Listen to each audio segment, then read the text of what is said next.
Right. Hi, everyone. Roger Strimming here from Findhelp. And today we're going to go over just a quick tool tip on how you can use Boulder County, boco.findhelp.com, Boulder County Findhelp, how you can use this to send and receive electronic referrals. So this is a really important piece. Some of you might be familiar with it and have already started using this, but we want to reiterate this. We want to really bring this back up for folks. As you've gotten to use this system now, some of us have gotten in and started to claim your programs and started to dive more into the tools. We wanted to make sure we highlight this for you all because this is a really important way that we can get folks to help. So you can see here, I already did a search. You can see I'm in Boulder itself. So if we take a look, we can look through here. And the way that I'm going to look to find a referral or to send a referral is do the search. So again, I can look through those categories. I can do a keyword search. However I need to do my search to get to resources, I'll do that first. And then I'll start looking through these program cards. And you can see through here, I can look at a couple. And I want to make sure, as I'm looking at these, you'll see quite a few are claimed, right? They have that check mark like we've talked about in some of our previous open office hours. And you'll see that each of their connect buttons are also different. When I find a program card that's up here near the top that is marked as a participating program, you can see that there is a check mark here, and I can see that this button says refer. I know that I am looking at a really good partner, right? So when I see all of these things, I know that that program is claimed, that they have gone into the system and set up how people need to get to them. So I can have a little bit more faith that this program is going to be up to date, that it's going to be monitored, and when I send someone to them, that this referral is going to get answered. So when I click this button, you'll see here at the very top, this is where I always want to start, and I want to read, hey, what is the eligibility? Sometimes this is very simple, it might be available for anyone, or like here, there might be, this is a senior program, and it has to be someone in Boulder or Broomfield counties. Good to know. If that describes who I'm helping, I can move down here. This is my information. If I've helped someone before, I can actually use this top box to pull their information up quickly. So you can see here, if I've helped Kian before, I've maybe sent referrals for him. Maybe I've received some referrals for Kian. I can pull him up here. Now, that will autofill his information that I have on file. If I need to tweak anything, I can do that here now. I can also set what his preferred language is. So you can see here, same as our language select on the main screen or on any page if you need to translate our site. Anything Google Translate touches, we can handle. You can choose the best way to reach this person. And then you can leave a comment if there's any context or extra information that you think the organization receiving this referral will need. You can leave it here. And finally, we'll want to mark consent. So this again, as I think I've mentioned to some of these trainings, we ask for consent on every single referral that is sent on our platform. These referrals are sort of a need-to-know basis. So when I send someone like Kian to, for instance, this community food share, if I send Kian to the community food share, I know, the community food share knows, and Kian knows, and all of us are kept in the loop with updates and notifications. But I can also mark, I can mark how Kian needs to be kept up to date. Kian is a part of this whole thing. He gets to consent every single time I send that information. So all of that is here. If it is correct, if this is where I need to send him to get help, I can go ahead and hit send. That will be then, if I go up to people I'm helping, I can look up Kian and find his profile where I can then see, hey, I did connect him with help. And down the line, ideally, I can go in and maybe the next time he comes into the office, I can see, hey, did he actually get that help that I connected him with? And before we go on to show you, I want to show you, this is what sending a referral looks like. So we just sent a live electronic referral to that other organization. In just a second, I'll show you what it looks like from that organizational perspective. So if you're watching this and you are a manager or a worker at a program that is receiving referrals, I'll show you what, now that you know this side of it, you'll see what it looks like when it comes in.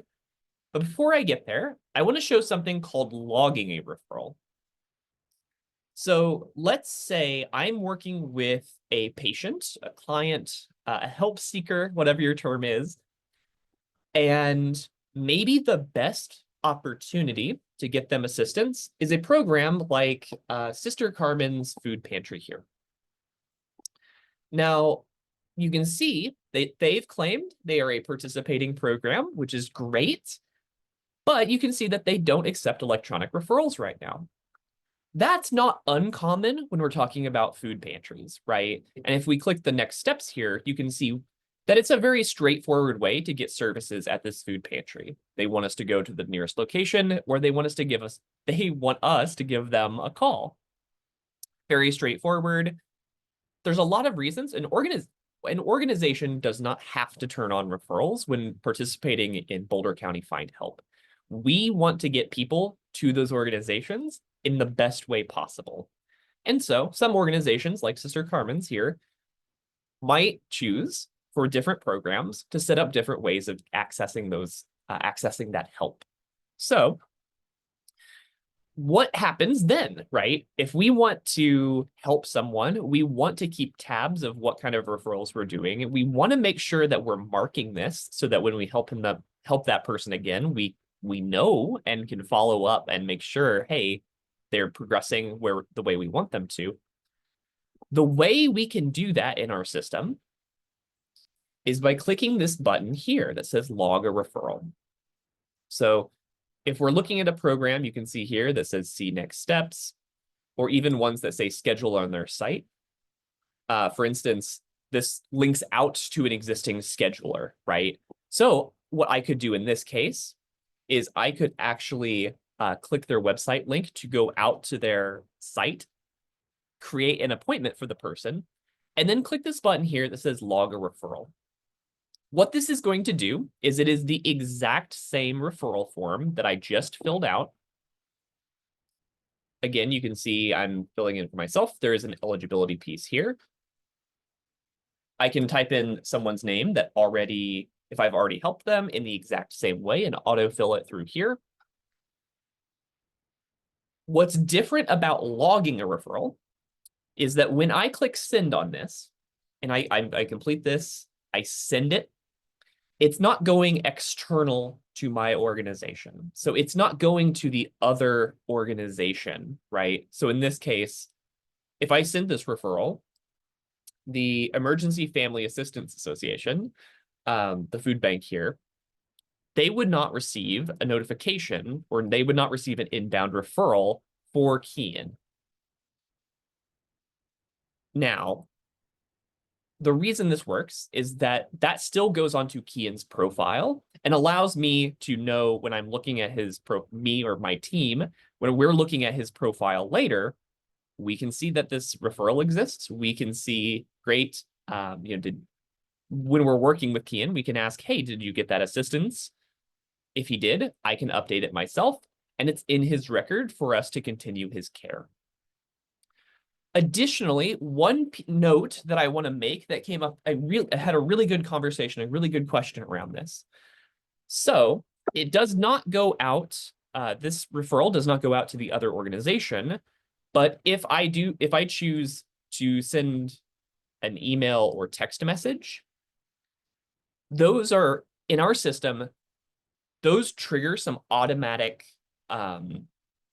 notifications that go out to this contact information. And I mentioned that the help seeker, the person receiving the help, they are a part of this cycle and they get those kinds of notifications as well. Those are automatic when you choose email or text. An important distinction I want to make is that there is a reach out option called don't reach out. This is vitally important when we're talking about organizations or referrals that are sensitive in nature. Examples I've seen personally are substance abuse, any kind of behavioral health in general, or domestic violence, LGBTQ plus assistance, support, those kinds of things where there is a potential danger if we send out a notification to a phone or an email, right? So keep that in mind, both when you're sending, when you're logging a referral, even though it doesn't go to the external organization, it can still trigger that automatic notification. So keep this in mind if you are connecting someone with a sensitive referral. And keep that in mind in general if you're reaching out to some organizations that are more sensitive in nature. If you are connecting with a live referral, right? That's that first one I showed where we're making that connection to an external source. If you want to use don't reach out, so for instance, if it is, again, dangerous for an organization to make that first step and leave a voicemail or something on somebody's phone, that's a great opportunity to really leverage this comment section. Provide that context. Let them know, this client needs these services. There is an expectation that they will reach out to you securely in a healthy way by this date. That's a best practice we've seen, is to really make sure that we set some kind of, hey, make sure you're connecting with this organization in a timely manner, but do it safely, right? Just kind of establishing boundaries for everyone involved. So that was a little bit about sending a referral, both live, electronic, and logging a referral onto somebody's profile. What I'm going to show next is what happens when you receive one. If your organization is in here, maybe you are, which I just had, maybe you are the community food share, for example, right? Who are receiving referrals. What that'll look like is that you'll log into Boulder County Findhelp, and you'll come up to My Program Tools. That's up here in this top row. And you'll see the option for inbound referrals under My Program Tools. This is where all of your incoming referrals live. And so you can see here on the left-hand side are, if you are on multiple programs at your organization, you can see all of them here. They condense down into a small list, but you can always expand them out here. And let's say, we were looking at food, so let's take a look at the food pantry and see if we've got any new referrals in. And it looks like we do. So you can see down through here, I can see my new unchecked referrals have this new status. And so let's take a look here at Patrice. I see this is new. I'll go ahead and click this, and you can see there's some contact information here. I have both Patrice's email and phone number. I can see who made the referral. I can see the referral status here. So until anything changes, it is currently not updated. But what's great about this is that it's not a binary yes or no, like did this person get help or not. What's great is that I can go through here and add a more specific status. And what's a best practice for, if I'm an organization receiving a referral, the first thing I want to do is just sort of acknowledge that I've received the referral. So typically what I recommend is starting with something like pending. Pending is a great way just to kind of let navigators and folks know, hey, yep, we received your referral. We're taking a look at it. If you reach back out to a person and maybe they need to call you back, maybe they need to come into the office, whatever the case is, that'd be a situation where you can say needs client action. If you look at someone, maybe you do a little bit of investigation here. Maybe you have a survey attached to your referral. If you decide that someone is eligible for your services, but you haven't yet gotten to actually help them, you can always mark them as eligible. And those are ways that we just let folks know that, hey, this is in progress. This is open. We're working on it.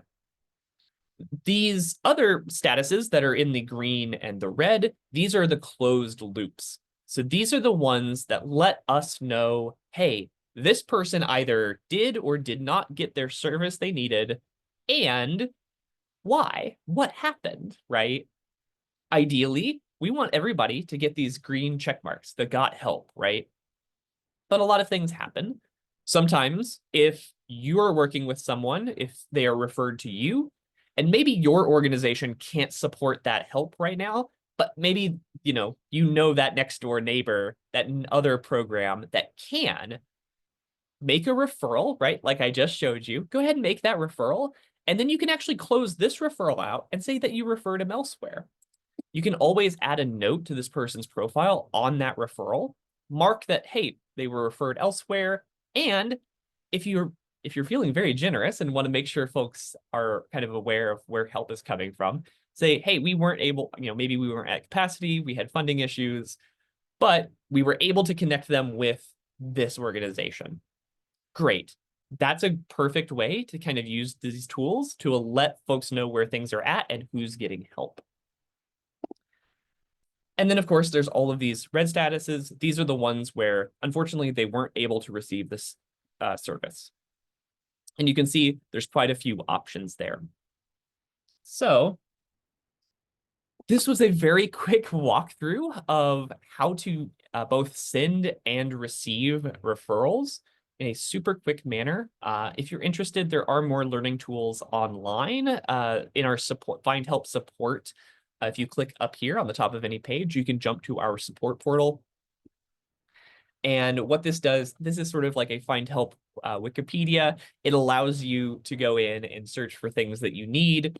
If you have any kind of questions, you can always start here, get more information, no matter who you are, no matter what organization you work for. All right, so I've been Roger Strimming. I'm very happy, thankful for all of you who've been attending these open office hours and have been watching these videos. So greatly appreciate you and the work that you do in the community, and look forward to seeing you next time. Thanks.